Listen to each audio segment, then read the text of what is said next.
মানুষ যখন মারা যায় আমাদের কি বলা উচিত ওই ব্যক্তিকে উদ্দেশ্য করে? যদি ভালো মানুষ মারা যায় আমাদের কি বলা উচিত? আর যদি খারাপ মানুষ মারা যায় আমাদের কি বলা উচিত? এই বিষয়টি খুবই সুন্দর একটি বিষয়। তাহলে শুনুন আমাদের প্রিয় নবী রাসূল সাল্লাল্লাহু আলাইহি ওয়াসাল্লাম কি বলেছেন। রাসূল সাল্লাল্লাহু আলাইহি ওয়াসাল্লামের সম্মুখ দিয়ে এক জানাজা নিয়ে যাওয়া হচ্ছিল। ব্যক্তিটি সম্পর্কে সবাই প্রশংসা করেছিলেন। তিনি বললেন ওয়াজিব হয়ে গিয়েছে।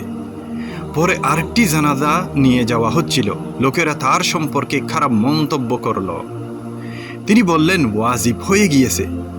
তখন বলা হলো, হে আল্লাহর রসুল, এই ব্যক্তি সম্পর্কেও বললেন ওয়াজিব হয়ে গিয়েছে, আবার ওই ব্যক্তি সম্পর্কেও বললেন ওয়াজিব হয়ে গিয়েছে। তিনি বললেন, মুমিনগণ হলেন পৃথিবীতে আল্লাহর সাক্ষ্যদাতা, যাদের সাক্ষ্য গৃহীত হয়।